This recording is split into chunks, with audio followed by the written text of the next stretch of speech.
Welcome back to Born for This Stories, where we speak the truths no one told us, so you don't have to carry this alone.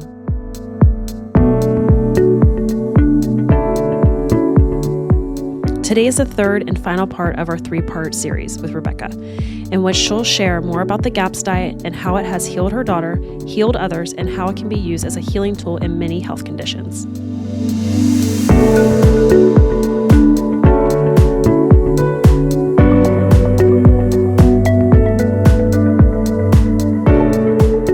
Welcome back to Born for This Stories. We're back with Rebecca, and we left you hanging. Well, we introduced that she used the GAPS diet to help with her daughter's condition, and so now we're going to jump into what all that means. Thank you. It's a pleasure to be back. So the GAPS diet is a different way of kind of viewing how the body works and processes food, and it's basically using a really clean diet to help ensure that your body isn't accumulating more toxins and to help you process and eliminate the toxins that you do have trapped in your body that could be making you ill.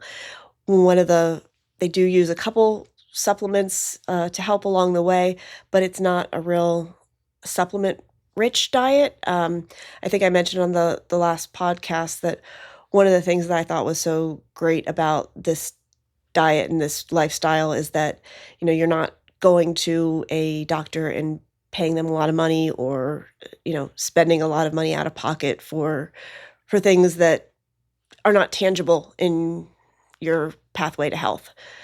So, we start reading this book and the doctor explains, how the body works, how the gut works, and more importantly, how the body responds when you have leaky gut and some of those food particles are actually leaking through the gut wall into the bloodstream, and how your body reacts to those foreign particles because they're not supposed to be in your bloodstream. They're supposed to be in your digestive system. Yeah. So it really just breaks it down on how our microbiome is supposed to be, a closed community. And because we live in such a toxic world and we don't have a really great food system, that a lot of us, most Americans, have some form of leaky gut and how to address it and heal it. And you can also be born with a leaky gut. Absolutely. I think that's important to highlight. And we've talked about before, even though sometimes I think the concept is a little hard to understand or newer for some people, we can absorb toxins from our parents, and they pass genetically onto us because, we're made of the cells from our parents. And so that is how we can have some of these things in such young kiddos. Yeah, you're going to get your microbiome from your mom. Mm-hmm. So if she has some issues, that's going to be a problem. If you're a C-section baby or exposed to antibiotics in your, first few months or years of life, that can definitely cause issues. And another thing that's interesting is the fact, we live in a world now where parents sometimes don't want anyone around their newborn. They want them to wear a mask or, always, not touch their face. Yeah. And it kind of goes against how our microbiome is going to grow and form. Mm-hmm. One thing I found interesting, and most people are going to be totally appalled by this, but in some of the older cultures, I believe Chinese is one of them. I don't think this is a practice they really do anymore, but when a new baby was born, the oldest members of the family would come by and they would swipe their finger through their mouth and then swipe it in the baby's mouth. Oh my gosh. And they would help create the baby's healthy microbiome at that time. Wow. That's not how they viewed it. Yeah. But that's something that they did that nowadays people would be like, oh my gosh, do not do that. Which, if that's how you feel, that's totally fine. We support that. But that is wild. It is wild. But it makes sense. You get your immunity, like you said, from your mom and we obviously get exposed to things, and that's how our immune system builds and grows. And is it fun to be sick? No. But then we get warriors against whatever illness that is. And, you get that immune system upgrade. So, yeah, that's another thing that we learn in this book, too, is, we view getting ill as almost a positive thing. Sure. Especially some of the other people that have gone through the same journey that I have with my daughter. there are a couple different stories. This was not our story, where their last symptom was their child getting sick with a fever, getting ill, their joints swelling up, and then they got better, and it was like that was the last of it. Like Yeah. their symptoms for juvenile arthritis were gone. Well, if you think also how fevers work in the body, it's cooking, right? Like it's increasing your body temperature so it can actually like kill off whatever's in your body. So again, like it's not fun to be sick and it's not comfortable, but it's an indication that obviously something's going on. And as you're going through like a detox or, you know, like you're healing different things, it may happen because somehow that stuff's got to die. Yes, and another interesting thing that we learned along the way is that sometimes your body is too ill and has too many toxins to even get sick. And so I always thought that my youngest daughter was the healthiest of all my kids because she rarely ever got sick. Interesting. And then come to find out it's because her body wasn't even strong enough to mount a response to these invaders that were coming in. It would just be more toxins added to her joints. Okay, so like that thought process is like she's literally has so much, for lack of better terms, like toxicity that she wasn't even able to respond. And so as that came in, she's just building more toxins. Yeah. They're in this scenario going into her joints. Wow. Right. And so, you know, now if I see her get sick, it's not anything fun, like you said, but it's an indication that her body's functioning the way that it's supposed to now, which is great. Yes. So love that. You know, it's a different point of view of looking at being sick. Yeah, I love that point of view. Like I don't obviously love that she has to get sick, but I love the point of view of like, okay, now we know, and it's another indicator that she's on track and her body's doing what it's supposed to do. Yeah, absolutely. So the first part of Dr. Natasha's book explains, you know, how the digestive system works, how it correlates with body health, and what you really need to do to fix your digestion when you've got leaky gut or gut dysbiosis. So reading that and understanding it really resonated with me. Again, it's going back to trust your gut. Like I was like, this is on point. This is what we need to do.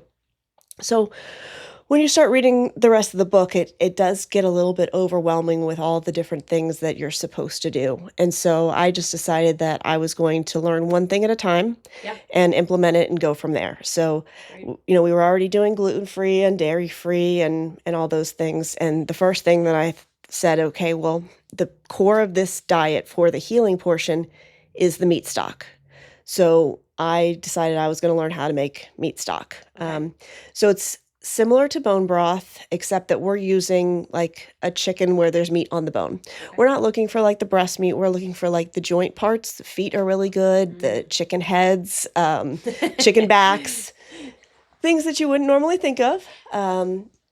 So you're going to toss all those into a pot and add some nice filtered clean water to it and add some sea salt and bring that to a boil.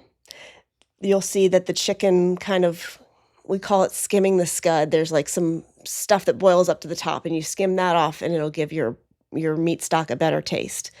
Once you've reached that boil and you bring it back down to a low simmer, you can add in some vegetables or, you know, onions, garlic, some herbs.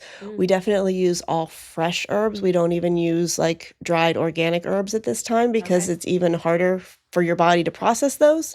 We will put in whole peppercorns, but we will take those out beforehand because pepper can also be an irritant to the digestive system. So as we're starting to heal, we just want everything to be as easy as possible for your body to process. Makes sense. So then we're only going to cook this chicken for 1.5 to 2 hours as opposed to the bone broth that's much longer. And then remove all the pieces. We usually, if there's any meat on the bones that we have cooked, I'll take that off and shred it and use it for meals later. And then that's what you're going to be drinking to heal and seal the gut. Wow. I mean, obviously there's like steps that go into it in time, but it seems like pretty simple. Yeah, I mean, it is, you know, it's something that it becomes part of your routine. You know, every Saturday or Sunday, I'm making a big pot of meat stock for the week, and it's just one of the things that you do. So is that something like if I see like meat stock in the grocery store, I can just buy and have all the Probably not. Mm, There's not many things that you can get at the grocery store okay. or that is ever going to be as great as what you can make at home. Sure. So I do Makes see that sense. there are some bone broths that are available for sale at the grocery stores. And again, if you're traveling, if you're in a pinch, that may be something to do. Sure. But with the bone broth and the longer cooking time, you're going to have more of a histamine issue, which is something that a lot of people that are dealing with inflammation in the gut also deal with. Uh-huh. So the meat stock is a lower histamine. If histamine is a big issue for you, there's certain things that you can do. Some people find that they have to make their meat stock every day to make sure that the histamine doesn't build up, Okay. and they will water bathe it and quickly cool it down Yeah. cooking it so that it hopefully doesn't develop the histamine. And is So that because histamine can build up like in like leftovers or that reheating or? Yes, so we are encouraged to do fresh cooking daily. Mhm.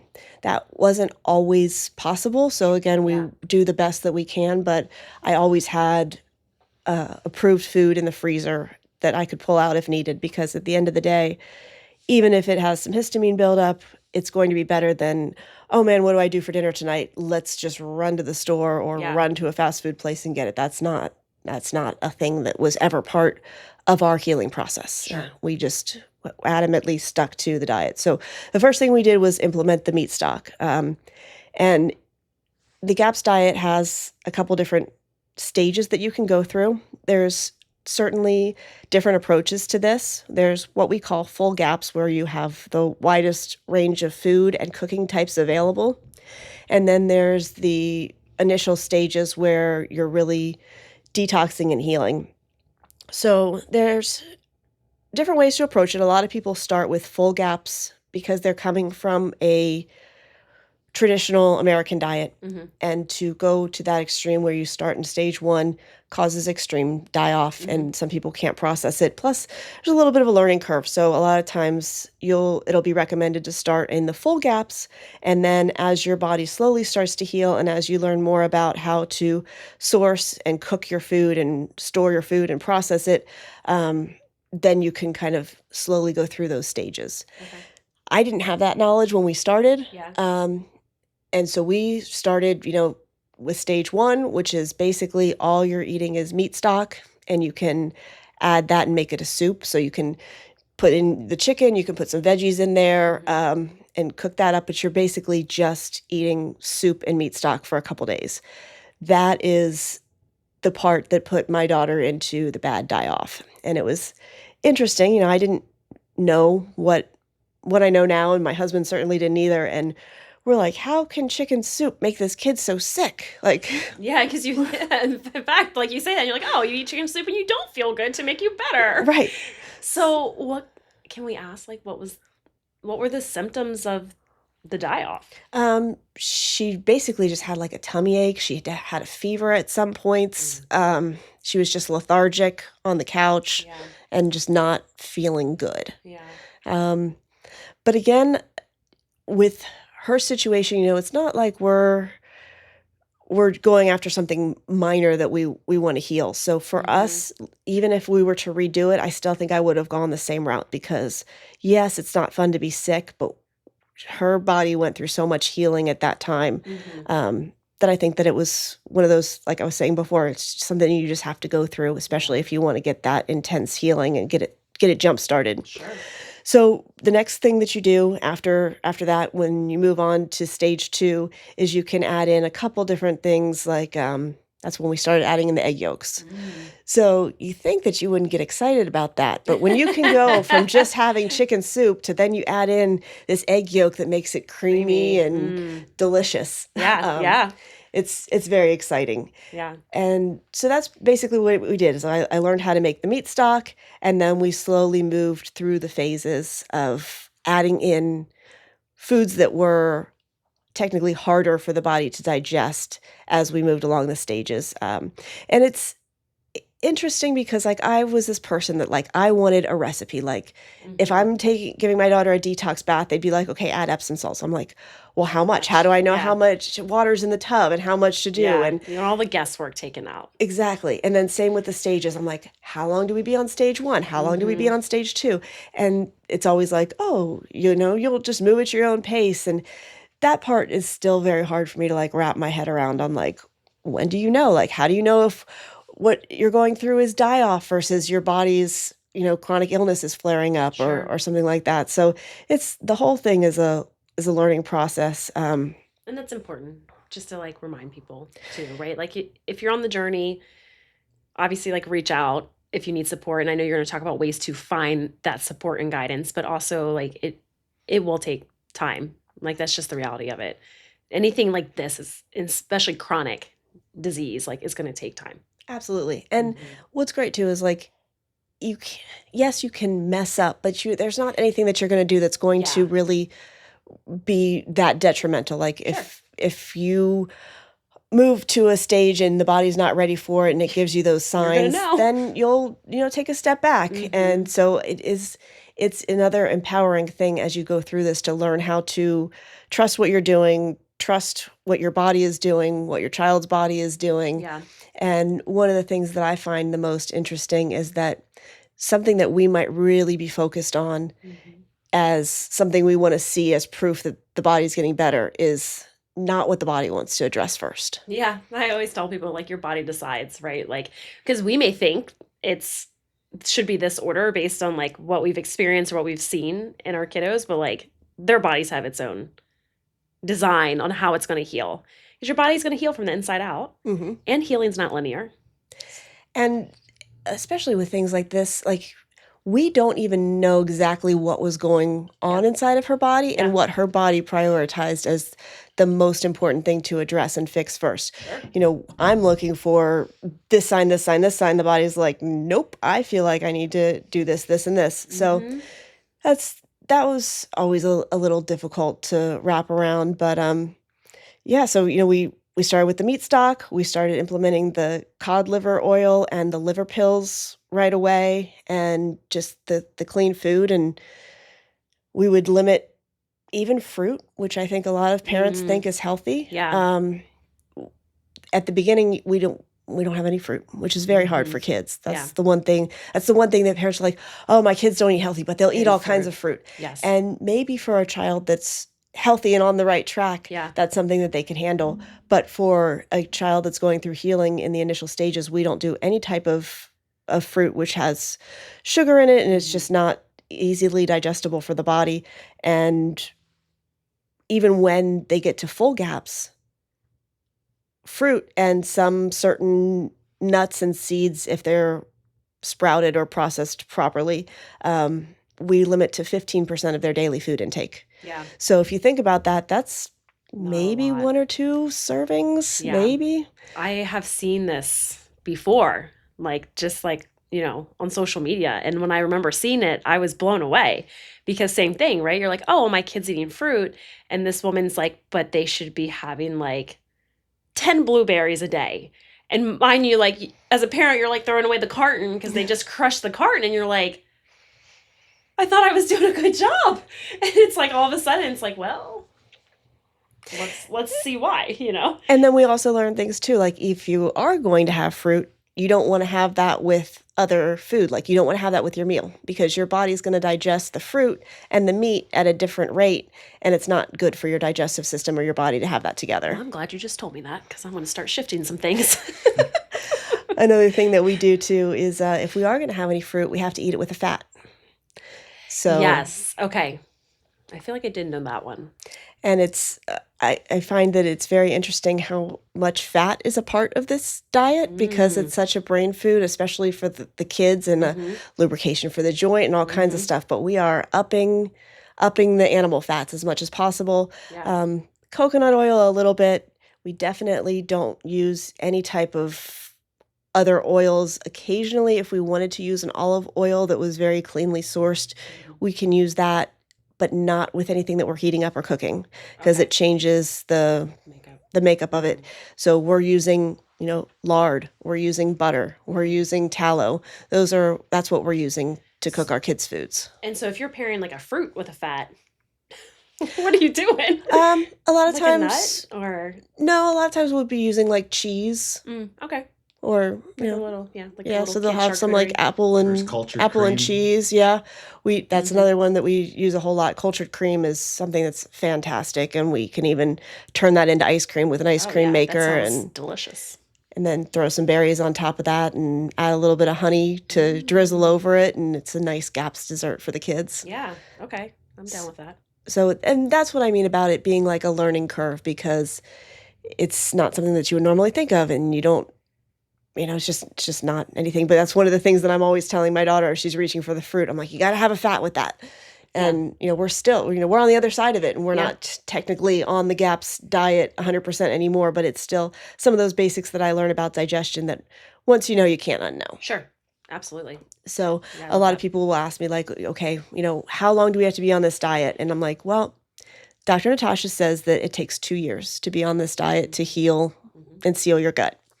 But at the end of the day, like, you can't go back to the same diet that made you sick if you want to stay healthy. 100%. So it's not like you go from this diet and then you go back to standard American diet. The goal is that, yes, you can go out on a Friday night with your friends and grab a piece of pizza and your body's not going to respond to it. But you can't, for parents, you can never go back to sending your kid to school and having them eat a school lunch. No.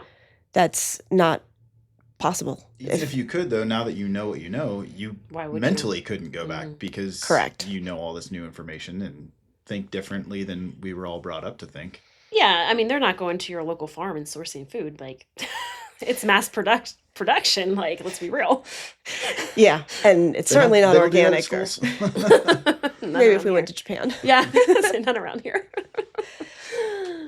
So yeah, I mean, it was just implementing that and, the diet and learning one thing at a time on how to cook and bring a new way of thinking. So at first, we're not even sauteing food. We're boiling everything and in the meat stock and making it nice and soft and easy to eat. And then you can slowly transition into having some food that's baked. And then one of the hardest things for your body to digest is the sauteed food. So that's kind of like further along. So I know when we got to that point where we could kind of like brown meatballs and stuff instead of just having them boiled in meat stock, that was a big deal. That was a very exciting time. Oh, I could feel that would be like such a luxury in your mouth, right? You're like, as opposed to like that soft and like boiled. What a reward after all the hard work and dedication. And that's another thing that parents need to realize if they're going down this pathway to go back into, you can't live your regular life. These kids, they're resilient and they are tough, and a lot of them want to stick to the diet. But if you throw them into school where the kid next to them is eating a Snicker bar or eating Skittles and they offer to share, that's a temptation that most kids can't pass up. And it's your job as a parent to remove them from those situations. Like, you would not send your kid into a place where they were going to be offered drugs and you knew they were going to be offered drugs and it was up to the kid to say no. No, you are not going to put them in that situation where they're tempted to do things that is going to be bad for them. And that's what's happening at the schools. I mean, a lot of the schools, the teachers are still using, candy as a reward. Yes, they'll give out M&Ms and things like that. And not only is that the sugar, but it's the processing of the foods. It's the dyes that are in it. It's all these things. And when their body is trying to heal, you have to eliminate all of that. And so you also have to eliminate that temptation from the children. So I hear a lot from the parents that, their kids social, they need to interact, they need to do this, they need to do that. Yes, they do. And you as a parent have to figure out how to make that happen without the temptation. And I don't feel that these kids can follow the GAPS diet properly and attend school at the same time. Yeah. So that's something that a lot of parents have a hard time with, especially when you're a full-time worker. Like, you can't expect a teacher to watch your child or care about your child the way that you do. Right. So it's something that parents have to figure out and address and adjust. And I see, some parents, it's natural reaction to get upset with your child if they eat something that they're not supposed to or whatever else. But at the end of the day, how many adults can stick to a diet 100%? Gosh, right? Like, if you try to clean up your own diet, right, just say like, you're an adult and you just want to eat cleaner so you can like lose weight or whatever. But if you actually think about like the amount of commitment that takes every day to move the needle in the right direction versus how easy it is just to indulge in those temptations, and you're like, oh, just one-off thing won't make a difference, but it does. Like, it will slow down that process big time. Absolutely. So yeah, that's what I basically have to say is like that's all important. And then again, having her home so that we could do, 2 detox baths a day, so that we have time to do the enema, so that we have time to go out in the morning sunlight and have her absorb that vitamin D, make sure that she gets on the trampoline and gets her lymphatic system flowing, make sure that she has time to get into the oxygen chamber or do red light therapy, or, we were just doing any and everything possible to help support her body as it was ridding itself of these toxins. And that's another thing that I want to make clear. Like, there's nothing that you can do that can force the body to do anything. Like, you just have to support the body in doing what it's trying to do and give it the tools to do that. And you'll start to see those results. It's quite amazing. Your body wants to be in homeostasis, right? Like, which means your body wants to be healthy. It wants to be whole. And that's also why, like, when you said something may heal in a different order than you may want as a parent or want for your child, that's because like your body dictates that, right? Like, or her body dictates that. And that's something that I think we learn, right? Like, we learn this in school, like when we're younger, but we don't ever think, I don't think most people ever think about homeostasis again and what that means and how smart and brilliant your body is and how it's designed. We just remove all the power from it. But when you sit down, you think about this, like in the healing process and like putting healthy, better foods in your body and restructuring it and allowing for your body to do its job.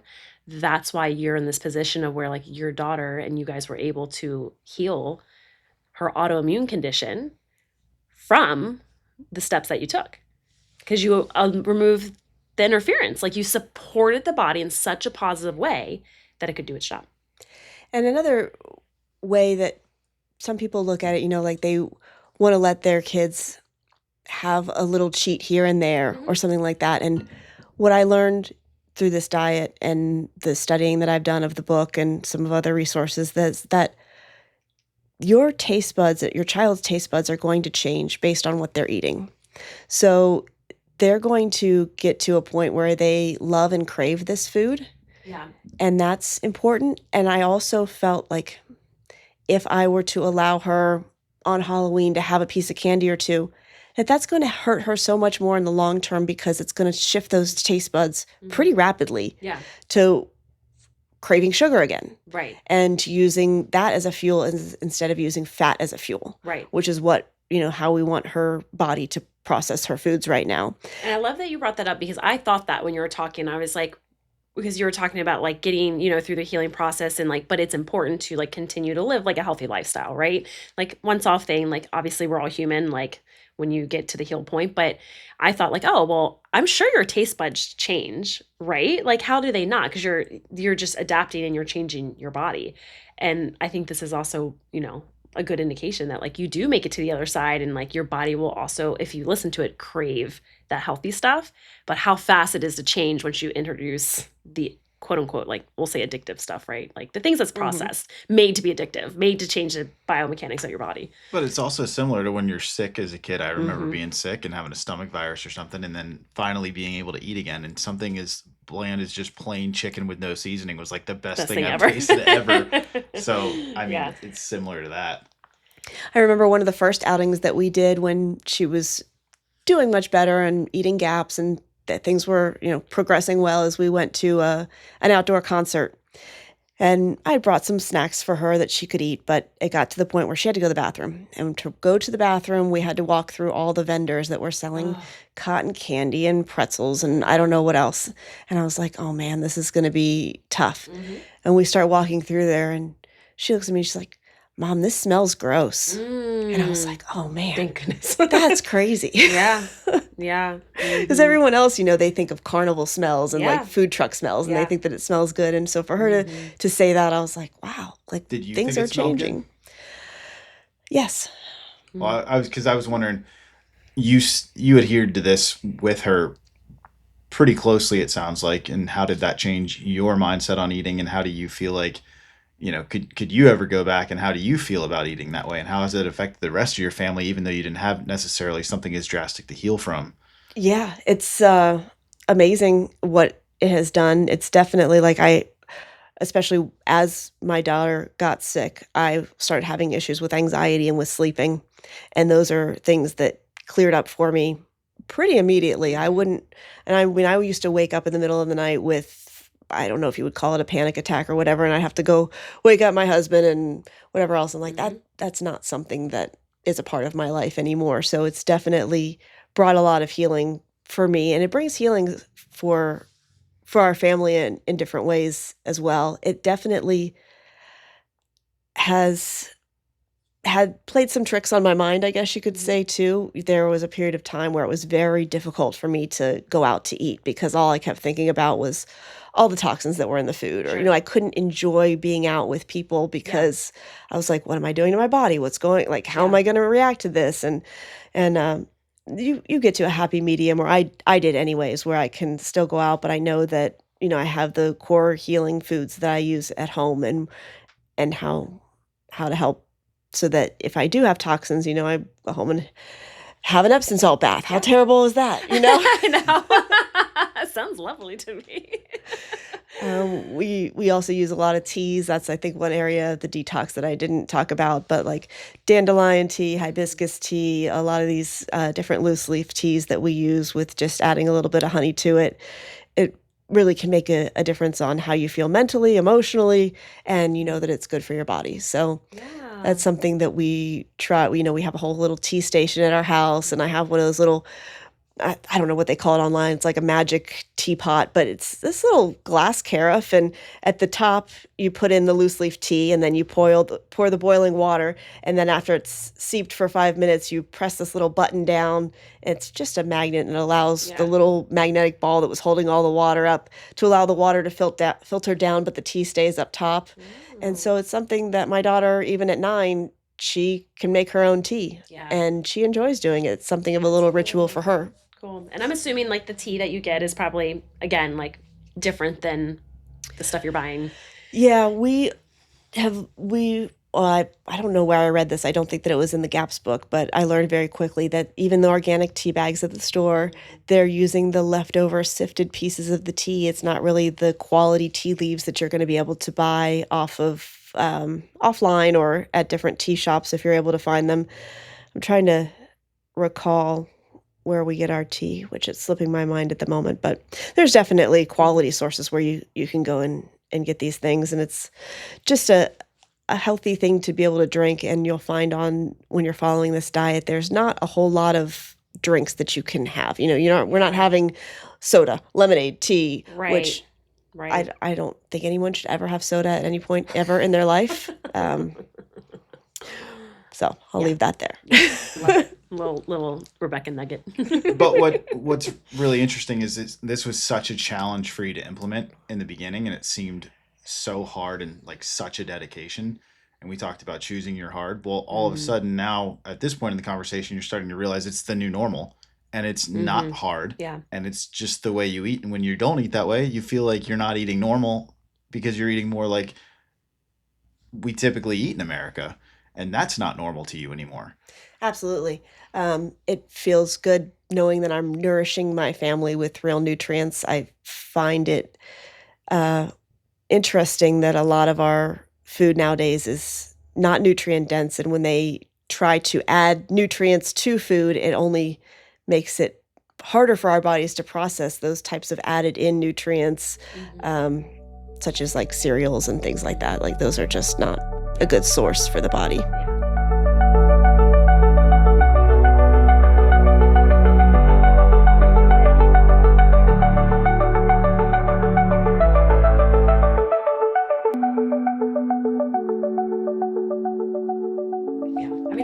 Everything's better fresh, right? Like how it should be grown, but even the soil and stuff is changing, which is like a whole nother thing that we don't have to. I think a challenging thing though is marketing and advertising in the grocery stores and in even some of the healthier grocery stores.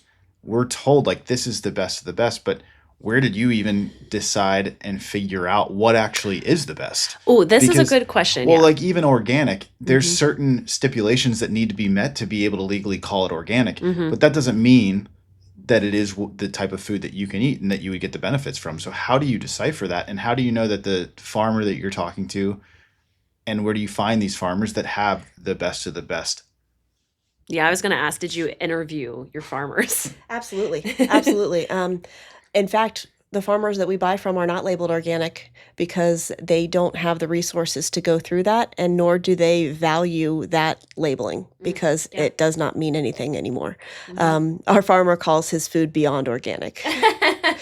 And he basically has been farming this land for over 20 years. He doesn't use any type of pesticides. He came from an Amish community up in Pennsylvania. And like I said, they allow us to come onto their farm and see the things. His kids run around barefoot doing the grounding, and they are not vaccinating their cattle. They're not, they know how to rotate their crops so that they keep the soil nutrient dense.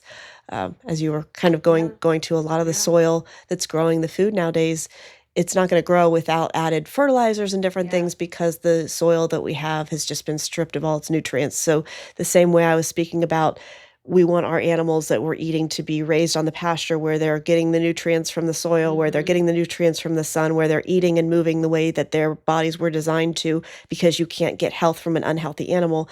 It's the same way with the vegetables. The vegetables can't pull nutrients from the soil to grow if there's no nutrients in the soil. For sure. So I think it's just doing the research. I obviously am now in touch with a bunch of other families that try to live this lifestyle and to help their children with JIA in the same way that we are doing. And they find their farmers in different ways. One of the easiest ways is to go to your farmer's market, start talking to the people there. If you're not finding what you look for there, go online, look for different resources, ask people. And most places have a Weston A. Price chapter that they can go to. That's also a website. So Weston A. Price was a dentist in Ohio decades ago. He's since passed, and he realized that patients were coming in, and just in 1 or 2 generations, their teeth were deteriorating. And not just talking about cavities, but the palate, the shape of their mouth, things like that. And he was wondering why this is happening. So he started looking at some of the cultures that hadn't yet been tainted by processed foods and things like that. And he realized that they didn't have these problems. So he started creating a diet and a lifestyle more based on like how our bodies have been eating and processing foods for centuries and centuries.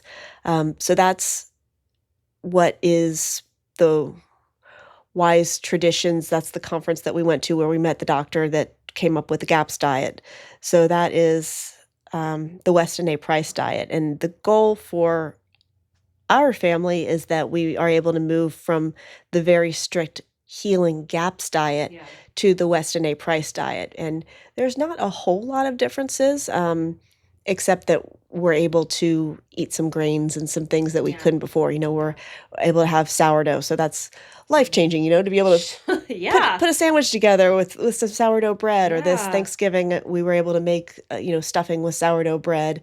So just those are the goals. But Weston A. Price still has source your quality food. Sure. Don't be using a lot of sugars. They do use some sugars. They use maple syrup, whereas that's something that we don't use on the GAPS healing diet.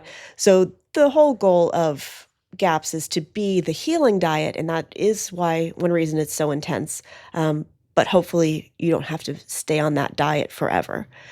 We are living in an increasingly toxic world. So I don't really know where all the toxins are coming from that my daughter might be absorbing on a daily basis. I know they just put up a nice 5G tower very close to my house, so that's fun.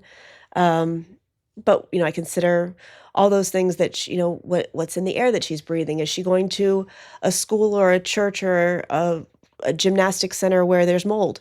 We're traveling for different things, and at the hotel that we're staying at, what kind of cleaning supplies are they using? What kind of fragrances are they being exposed to? All of these things are things that I think about. And so I try to keep us as core based into GAPS when we're home as possible. And I also feel like that's a good way for her to grow and feel like this is the normal thing that you do at home. And it will just be a normal part of life. Like you were saying, like this is how you live. It's just normal. Yeah. And I would think too, kind of back with the farmers, like they want their farm to survive and thrive. So I would imagine that most of them are probably pretty open to answering questions and having you on the farm and trying to increase as much business as possible. Like, especially these ones that are doing the things that you want to like growing the things and that you want to consume. Yeah, I mean, I've had one mom tell me that she went to the farmer and she was explaining about her daughter's situation, and her daughter was reacting to even pasture-raised eggs because the chickens were being supplemented with some soy and corn, which she couldn't have. Mm-hmm. They changed these chickens' diet so that her daughter they would be able to buy eggs from them. Oh my And gosh. I'm not saying that they will all do that, Yeah. but there are good farmers out there that know how healing the food is, and they're going to be with you every step of the way. So it's just finding these people.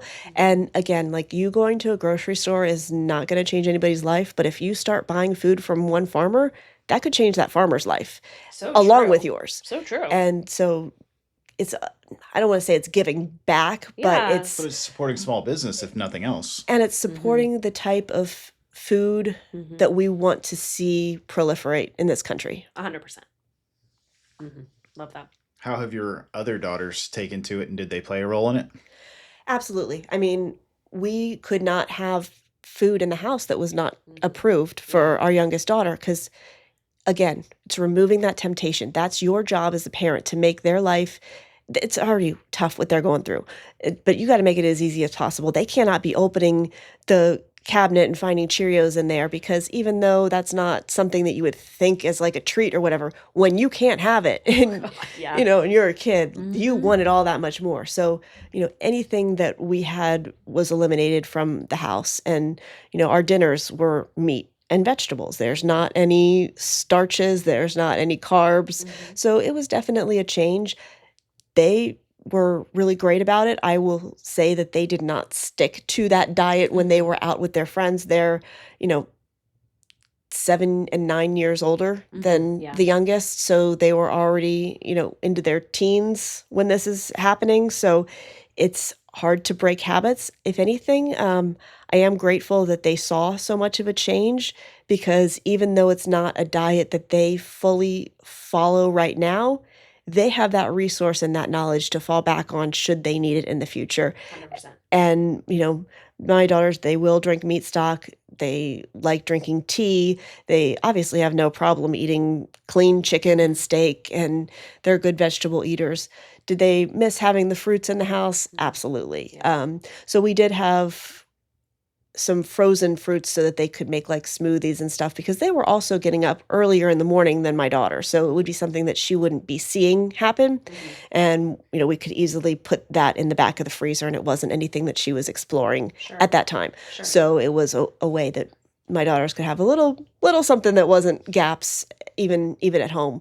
But yeah, that was, it was just different to have our house that way. And it's always interesting when they have friends over and stuff, because I'm like, oh man, what am I going to feed these people that they're going to think is normal? Yeah, maybe that's why we didn't become the hangout house. I'm not sure. That's okay though, right? But they definitely do enjoy coming over and seeing the chickens in the backyard. And I do different things too. One of the big things that I'm a fan of is making fermented honey garlic and using that honey garlic as kind of a tincture when people are getting sick. And my daughters have all taken to that. My oldest daughter went to college this year, and she called me right away, and she's like, Mom, you got to send me honey garlic. Oh, I love that. And she's going to turn her friends onto it too, or at least hopefully her roommates, so they don't pass illness back and forth. Absolutely. Let's hope. Oh, that's so great. I love that. And, you know, like, not the same, but when I was a teenager, like, my mom went through this, like, whole, like, revamping of her health. Like, we grew up in, like, rural Delaware, so, like, we didn't grow up, like, extremely healthy in the beginning, but my mom had several like, immune things going on when we were teenagers, and she changed her nutrition. Like, she did raw and changed out, like, not putting processed stuff in our house. So, like, it wasn't our house, so, like, we couldn't eat it. So, therefore, like, our lifestyle changed with hers. And I was very thankful for that, though, because as I grew and got older, like, I continued to implement those healthy things. And I felt empowered that I saw my mom do it and taught us how to do it. So I was being healthier than my friends and, like, our other family members, and I just felt better. So I just continued it, you know, which obviously spawned into, like, where I am today. But because she had that change, that implanted, like, such a change in me. And I think that people just need to realize that convenience is not worth your health. Correct. I agree with that 100%. And everybody wants to be healthy until it takes hard work. Yeah. And that's when it stops. And like, is it easy to do this stuff? Not at first, but once you have a couple farmers that you go to on a regular basis, like it is pretty easy. Yeah. So it's maybe a little bit more planning. My farmer, you place an order Thursday, Friday, or Saturday, and you pick it up the following Thursday. So, you have to pre-plan a little bit. It's not the same as you being able to like just run up to the grocery store. That being said, I mean, if I was cooking a meal and I needed to go get some broccoli because I didn't order any or the farmer didn't have any, I'm running to the store and I'm buying organic broccoli and I'm cooking that up. So it's not like I don't go to these stores at all. But it's just picking and choosing and just realizing that, again, like everybody wants things to be fast and convenient and easy. And you're either going to pay by taking care of your health or you're going to pay because you're forced to because you're sick. Yeah. So you're either going, and a lot of times, even when you're sick, you're still doing the convenient stuff and then you're expecting medicine to make you better. And in the long run, I don't think that's going to lead to long-term health or wellness. Yeah, for sure. So we've talked about that this was obviously used by your family for JIA. Through your studies, I'm sure, and not that I'm looking for an extreme list that you're going to list out 20 things that this can also help with, but to your understanding, can this help for other listeners out there that are kind of researching gaps and maybe found this because it has gaps tagged in the title or something like that? Can this help with a bunch of different things, or what have you learned on that front? I mean, I think certainly it's going to help with any autoimmune condition, anything that is inflammation based. Gut healing. Yeah, gut is the connection of everything. That's where your immune system lives and starts. And there's lots of ties to brain health. So I think that it helps with, like I was talking about, with anxiety for myself and sleep issues. I think it helps with hormonal issues. There's a wide variety. I almost can't think of something that it wouldn't help with. To be more on that, I just wonder, like, since it is such an extreme change of view and lifestyle and things like that, I don't think that a lot of people are pushed to make those changes unless it's something that's really severe that's coming into their life and they're making these drastic steps. So, and I would say, sadly, probably a lot of people end up here because they have tried the main medical route and they probably feel abandoned, right? Like they haven't found the change that they're looking for or desire. And that's typically when like we get to like a holistic or a wellness type of like healing, like that's why we're there for the most part. It's not usually like, oh, I'm sick and like I'm going to try this first over like what Western medicine says. So, right. I mean, that's kind of is what it is in that regard, but it's nice that information's out there. And did you find any type, like I know you talk about Dr. Natasha a lot in her books, like did you have like any other like guidance or like people that you could connect with for support? So like I said, I was very grateful that we can do this without needing to pay a lot of money, but I did join a group. It's a Facebook group online called the JIA Blueprint, and it was started by a mama who had this happening with her daughter. Her daughter's in her 20s now. So when she was much younger as a young child, I don't exactly remember the ages, but she did this and implemented this, and her daughter is now, she's fantastic and wonderful, and she does not live a GAPS lifestyle 100%, but she's still able to maintain her health because she balanced her gut microbiome and she hasn't allowed it to get out of balance since then. So she started this group, and it's just parents that come on, and all of us have a different story of how our child was diagnosed or what their symptoms are and what they're dealing with. But it was invaluable for us to be part of this group because it's real life of what other parents are struggling with. Like, how do you get your child to take this supplement? How do you get through this? My child has this odd symptom. Has anyone else experienced this?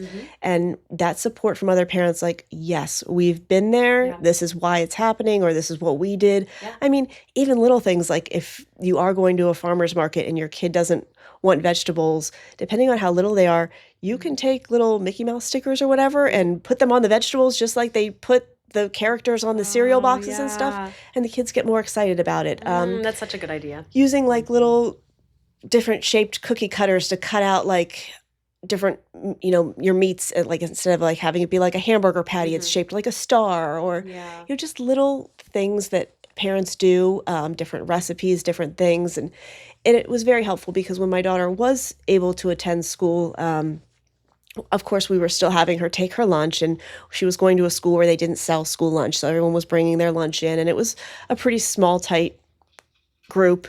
But I remember my daughter coming home, and she's like, "Mom, the other kids, they have food that I would want to eat, but they wouldn't want to eat my food. I want to have food that they would want to eat too."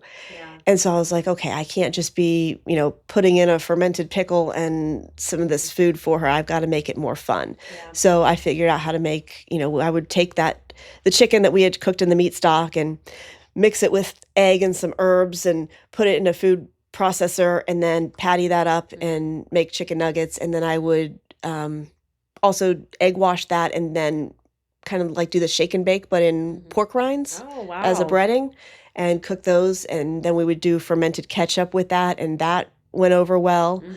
So it's just little things like that. And so we have different albums in the group of school lunches and holiday recipes and things like that to make things fun for the kids Yeah. and to have that resource. And even, some of the kids in the group, their joints would be so inflamed that they would be frozen.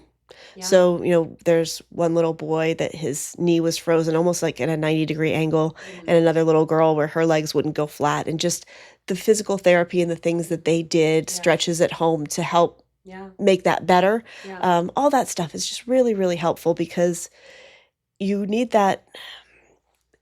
I don't say that you need that constant support. It was very helpful and reassuring to have that support, especially when you have so much negativity from the outside world saying that what you're doing is wrong Yeah. or it's not the best or you're making this harder than it needs to be. Like, this isn't how you're supposed to live. Why are you just not, giving her medicine and letting her Your eat ice cream with her friends? your community is so essential for your like mental capacity and your like mental health when you're going through these things. I mean, that's with anything in life, right? Like if you have this grand vision, but you surround yourself by people that don't see your vision, they're going to pull you down and tell you it's not, you can't get there. Which in this case, it's so ironic because you're literally eating farm to table. Like Yeah. it's like the most natural, like Yeah. original way to eat that you could possibly eat, rather than going and buying a box of Little Debbie's. Like, Yeah. I know people are just like, well, my child would never do that. My child would never do that. You'd And be surprised. you would. right? they're very adaptable. They're more Yeah. adaptable than Than we adults are. because we're fixed in our ways for 30 plus years. They're not. And that's also us implementing, like, we think the change is so drastic and unobtainable because in our minds it would be as adults, but like, don't implant that on your child if it's something that could change their life because they are very moldable. And again, like all the parents we talk to, I think that is another common theme. It's like, it's almost harder on us as the caregivers and the parents versus them as the kids. They don't really know any different, Right. they're being raised a certain way and you change and adapt and it's more uncomfortable short term for them. But like, if you're changing it right now when they're younger, like they're adaptable. And I love that you mentioned the group too, because one thing I was thinking of too, I'm like, okay, obviously we love your story and that you helped your daughter and through using gaps, but was there any other families with JIA that were also similar stories to yours? Absolutely. And, when we joined the group, it was somewhat in its foundational time, but there was a family that was ahead of us, I guess you could say. She had a little girl very similar in age to my daughter with a lot of the similar symptoms, but she had started it, 8 months before us. And we were able to see, and it was something that I was, we would post pictures of our kids or this or that in this private group. It's not like it's going public. And I could pull up this picture and show my daughter, like, this little girl's doing this. Yeah. And sometimes they would Wow. even get on like Zoom calls and talk to each other. That's and so impactful. and since then, we've actually been able to do 2 retreats with the group. This past year, we went to Colorado, and the year before that, we met in Orlando. And the kids just thrive off of it. To see, like, we would have to stop and take a meat stock break. Like, that's not something that Aw. most kids would do. But, like, we're at the Orlando resort jumping in the pool, and then it's like, okay, everyone, we got to go back and have our meat stock and supplements. And, like, Yeah. the kids felt so included because all the other kids We're were doing doing it. it. And it's like, oh, this isn't that different. Like we're part of a community too. Yeah. And it means a lot even at a young age for them. I could see that being very impactful for them And at that age. it's a nice to have somebody that's understanding what you're going through. And to go back to the food, and while we had a little bit of easier time with it, there were definitely some breakdowns. But I've heard of parents too, where their kids may be a little bit older and stubborn, and they're adamant that they're not going to eat this food. And at the end of the day, this is again about controlling their environment and controlling what they're exposed to. And they might not eat it for a day or two, but they're going to get hungry and they're going to eat. And then that's when their body's going to shift and they're going to start eating. Like usually the stories that I hear is they didn't eat it for a day or two, and then they were ravenously hungry and they ate all that next day, and then it wasn't an issue moving forward.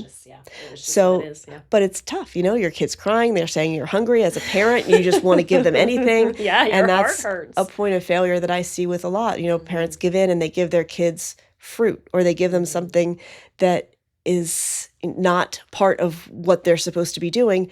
And while they think that it helps or it's helping that situation, it kind of draws the process out and makes it even tougher, not only on them, but on their child as well. I mean, it's not easy to be a parent. Your job is to raise hopefully a healthy, thriving, and intelligent young person. And sometimes that's includes deprivation. And I'm not meaning deprive them of food.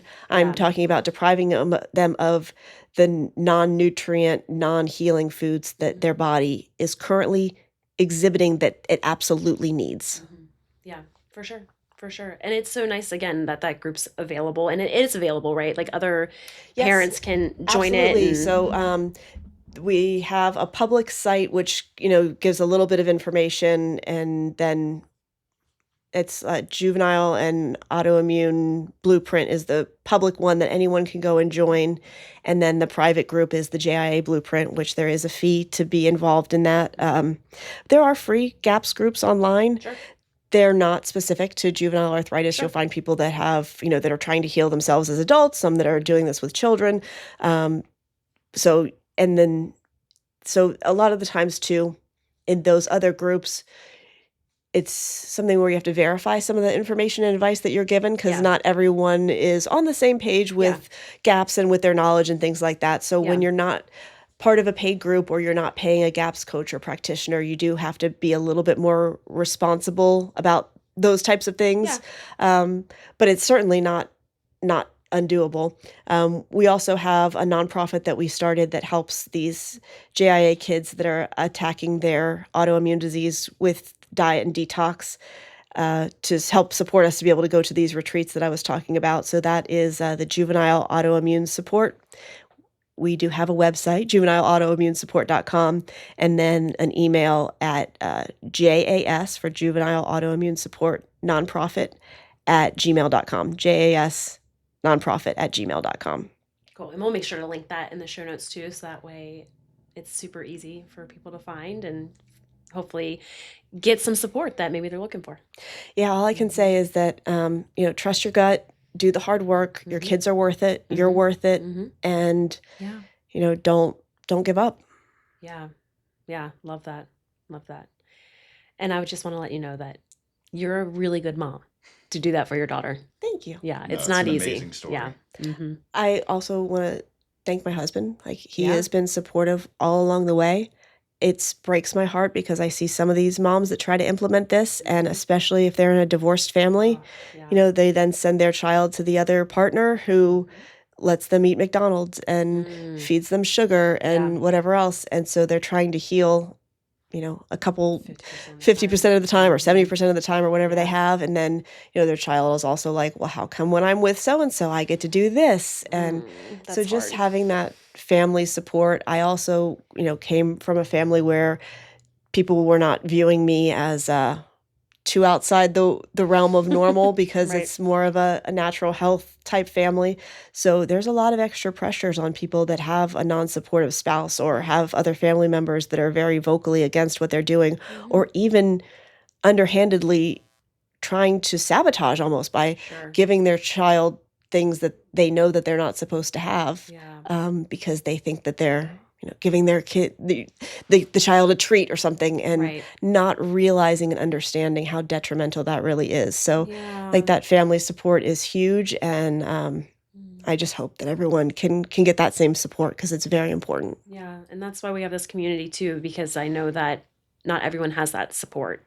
And it's important that if you're looking for it, you have it, and it's non-biased and it's uplifting and helps them. And it takes work to get yourself into that support too. Like you said, Mhm. not allowing your child, even as extreme as to go to school, Mhm. you have to figure out an alternative for school. That can be extreme, but like you said, you wouldn't put your child into a situation where there's drugs all around either. Yeah. So it's You gotta, each child is different. You have to parent to each child, and if that's what your child needs at the time, that's just what you have to do. And it's not that we didn't do anything. We absolutely were involved in things. It was just things that were not revolving around food, things that didn't take long so that we were there for lunch or dinner. She absolutely went to birthday parties. I would either try to time it to we would leave before the cake, or there are, once you get into full gaps, certain things that you can do to make, fermented almond flour and make cupcakes and things like that. So we would be bringing our own stuff so that she could participate. Yeah. Again, once I learned how to make the ice cream at home with the creme fraiche and stuff like that, there's a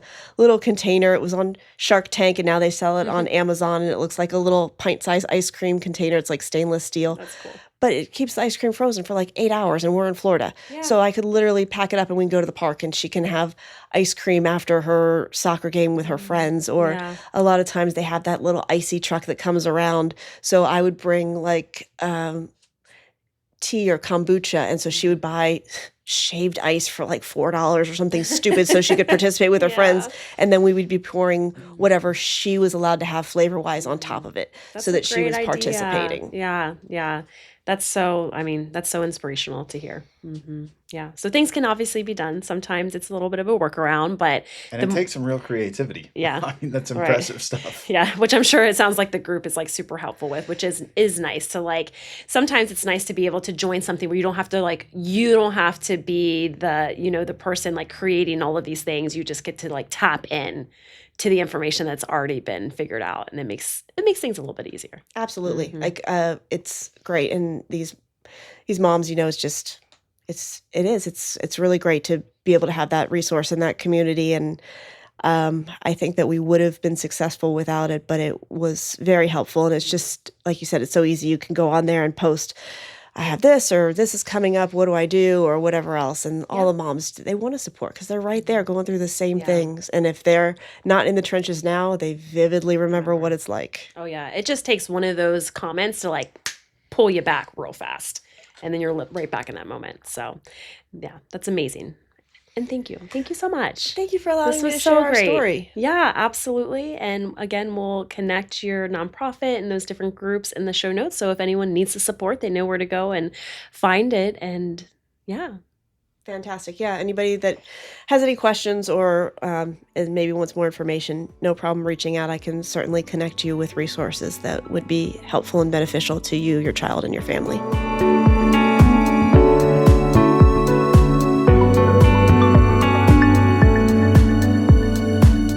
Thanks for listening to this final part of our series interview with Rebecca.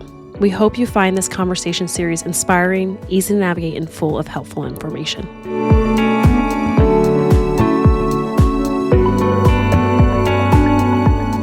If this episode resonated with you, we'd love for you to take one simple step. Share it with a friend, another parent, or a caregiver who might need to know they are not alone in this journey.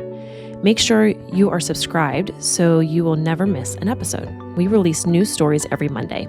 And if you're looking for more connection, resources, or ways to share your own story, come join us on Instagram at Born for This Stories, or visit our website at bornthisstories.com. Remember, whatever part of the journey you're in, the waiting room, the recovery, or the in-between, you do not have to carry it alone. We see you, we stand with you, and never forget, you were born for this.